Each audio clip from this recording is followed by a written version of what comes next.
No food. Mom collapsed, came the urgent message from my daughter, Lily. Since my divorce a year ago, my 7-year-old Lily had been living with my ex-wife, Susan. Today, Lily called to tell me that Susan had become dangerously thin and had been hospitalized. Lily, what's happening? I send $2,000 every month. Why? Daddy, please help Mom.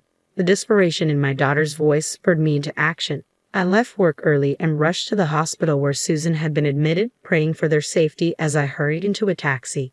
Upon arriving, I found my daughter in tears beside my mother-in-law. Susan lay in bed with her eyes closed, appearing to be asleep. How is Susan, Mother? I asked anxiously. It's a mess. Hospitalized for malnutrition. Pills are piling up. Malnutrition. She said she was on a diet and hardly ate. I told her many times to eat more. I couldn't believe she had neglected her health to this extent. Daddy, will Mom be okay? Lily's voice trembled with worry.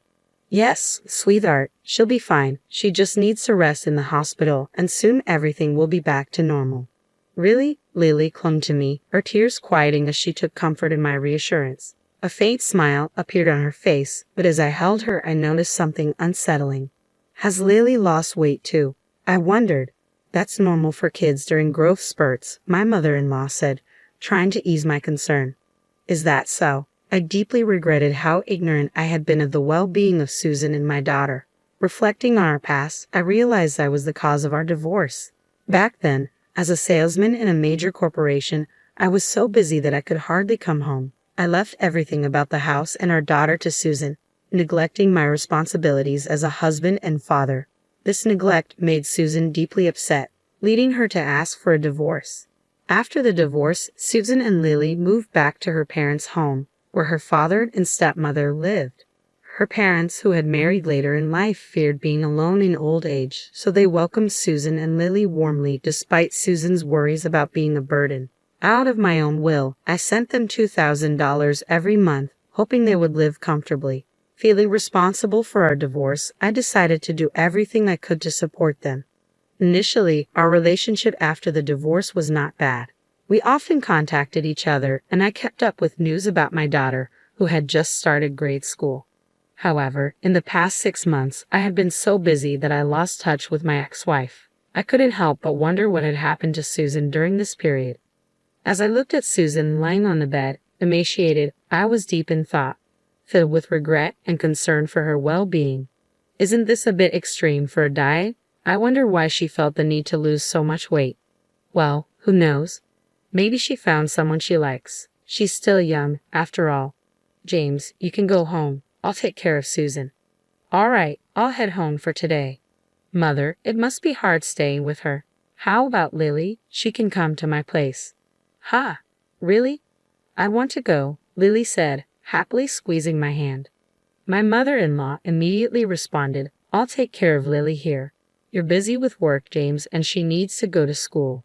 But Lily says she wants to go. I can drop her off and pick her up from school. You're busy with work, and it's difficult for you to take care of her. Plus, you don't even have custody over her.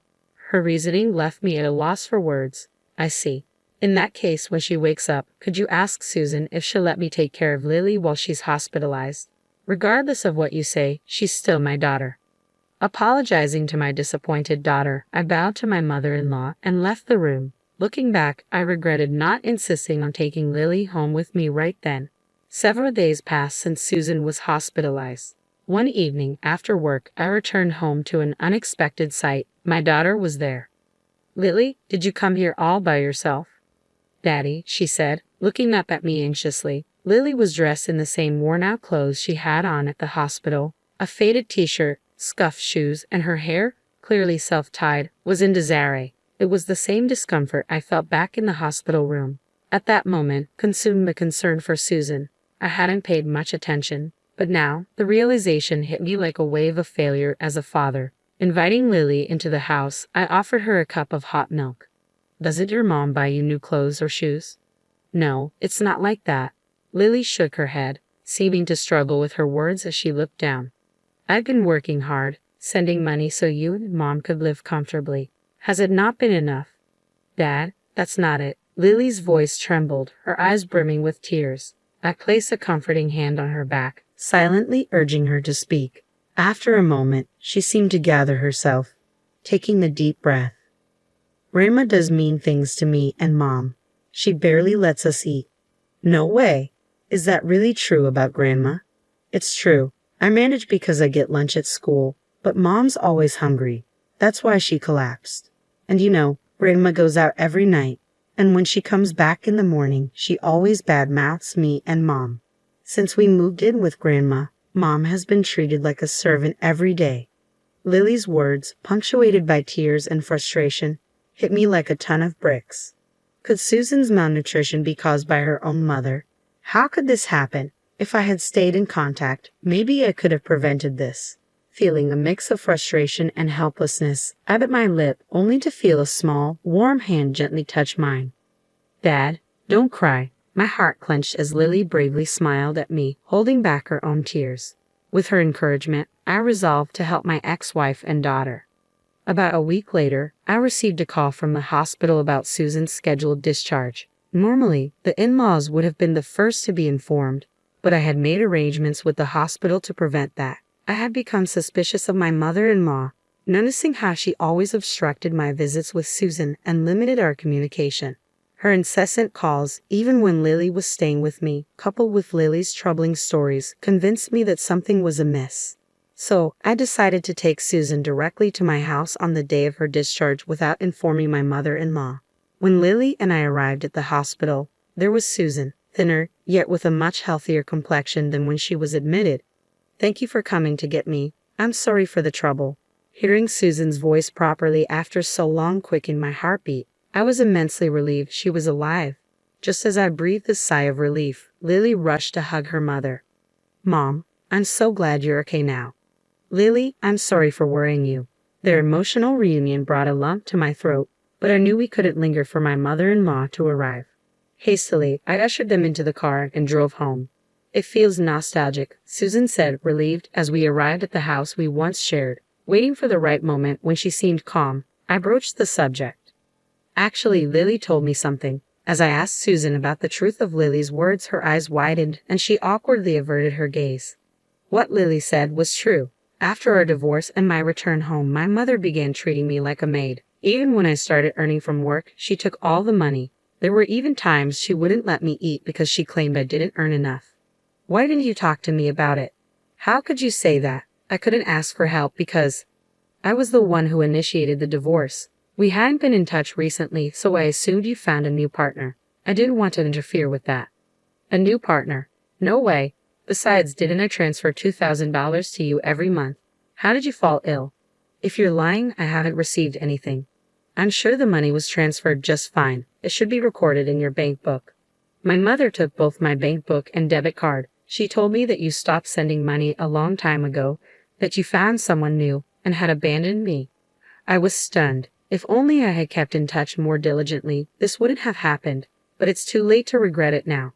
"She also took my credit cards and used them without my permission." "But couldn't you have run away?" "If I did that, they would turn on my father, who was left at home. I can't leave my father alone." Susan choked up as she said this.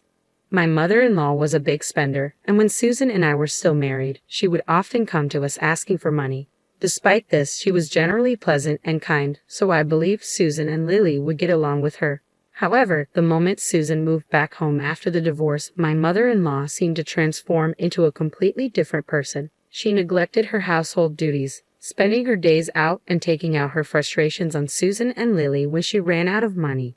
My father-in-law, a quiet man, couldn't stand up to my mother-in-law, so he turned a blind eye to her behavior. He offered no help, leaving Susan to endure it alone. But I let Lily suffer. I'm a terrible mother, aren't I? That's not true. The one at fault is entirely my mother-in-law. I see, thank you. With that, tears quietly streamed down her cheeks. A few days later, I waited for the day my mother-in-law would be out and headed to my in-law's house. When I arrived, my father-in-law, Apollo, greeted me with a deep bow. "I'm truly sorry. I've done a terrible thing to Susan and Lily." "Sir, I've heard about what my mother-in-law has been doing to Susan and Lily. I came here to help them." Upon hearing my straightforward statement, my father-in-law gradually began to speak. "I noticed what she's been doing, but I turned a blind eye. I grew afraid to speak up as I saw her change day by day.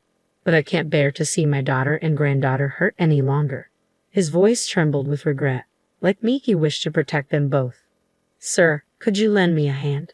I requested his assistance in monitoring my mother-in-law's activities, where she went, how she spent the $2,000 I transferred, and how Susan's credit card was used. Subsequently, I also initiated my own investigation into my mother-in-law's actions. Where have you been? The hospital bills were expensive. You really are one hell of a burden. I overheard my mother-in-law's harsh words to Susan during a visit to their home. On another occasion, I accompanied Susan to her parents' house. As soon as Susan entered, I could hear a loud voice berating her. Ignoring my surprise, my father-in-law turned to Susan and asked, "Are you all right?" Susan trembled in fear from the berating. Rubbing her back, I turned my gaze towards my mother-in-law, who froze for a moment before hastily greeting me. "Oh, welcome. What brings you here so unexpectedly?" "I just dropped off little Lily at school and thought I could come over to discuss some matters regarding Susan and Lily without having Lily present. Hope I'm not intruding." "Oh, a discussion about what, I wonder? As you can see, we're getting along quite nicely." Saying that, my mother-in-law tapped Susan's shoulder, to which Susan clearly showed her discomfort. Already seated on the living room sofa was my father-in-law. I pulled Susan close, sitting down nearby. "I've been transferring money to Susan's account to help out even a little bit after our divorce. Is it true you were using up all the money?" "What? What money? I know nothing about it. Susan's probably trying to cover up her frivolous spending by blaming me. I wonder where the $2,000 every month is going. What a terrible daughter." As expected, my mother-in-law feigned ignorance, attempting to shift the blame onto my ex-wife. She likely thought she could evade responsibility, but I exchanged a glance with my father-in-law, who quietly nodded. The moment for retribution had arrived. "That's odd. You mentioned that $2,000 every month, but you told Susan that I stopped sending money and had abandoned her and our daughter, right?" My mother-in-law started trembling as I uttered those words. "That's what I heard from Susan. I didn't have control of my bank books or cards. You took them all. I couldn't possibly know about it. Besides, you've been using my credit card too, haven't you?" "I've received the receipts." "What exactly have you been using Susan's credit card and the $2,000 you receive every month for, mother-in-law?" To her question, my mother-in-law shook her head, insisting she didn't know. Of course, we expected her to play dumb. In the midst of this, my father-in-law brought something out from the back of the room. "Stop lying anymore." "What do you mean? Do you suspect me as well?" To my enraged mother-in-law, my father-in-law pulled out a few photos. "So that's where you've been going every night. You seem to have a favorite host at the nightclub. It appears you've been having a grand time using James's money and Susan's credit card. How did you?" My father-in-law and I looked into everything. Although we only had to follow you around since you were so careless, we figured out everything without much deep investigation.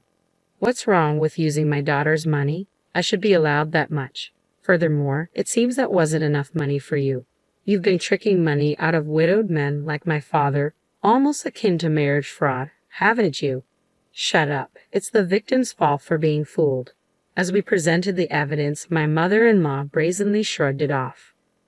"I thought this man had money when I married him, but it turns out he didn't have much. Luckily, my daughter Susan has been a great contributor. Haha, men at the local senior centers are so easy. All it takes is a soft voice to have them smitten." Hearing this, my father-in-law's jaw dropped to the ground. Susan and I were at a loss for words. "We're calling the police." "No, anything but that." At the mention of the police, my mother-in-law turned pale, but I went ahead and called them. "Why would you call the police? This isn't looking good for me." "So you're aware that what you've done is wrong?" "Just don't call the cops. I apologize for everything. Forgive me." "Judging from your attitude, it seems like you've done this before. Don't worry, we'll have the police conduct a thorough investigation." My mother-in-law, pale of face and shaking, was taken away by the police officers who arrived shortly after. Apparently, my mother-in-law was arrested on charges of marriage fraud, and it seems like several people were demanding repayment for their money. Naturally, my father-in-law divorced her. Furthermore, he sued her for the emotional distress inflicted on her family from her harassment. Susan also claimed $50,000 in damages for the misuse of her credit card. Of course, I'm also demanding the return of all the money I transferred. My mother-in-law, now behind bars, doesn't seem to have an easy life waiting for her when she's out. As for me, afterward, Susan, please marry me again. This time, I'll protect you and our daughter. I won't make you cry anymore. We had once stumbled through a misguided marriage, but this incident made me realize the true value of my ex-wife. Hearing my words, Susan cried, thanked me, and held my hand tightly. Now our family is embarking on a fresh start. This time, I will safeguard this happiness with all my heart.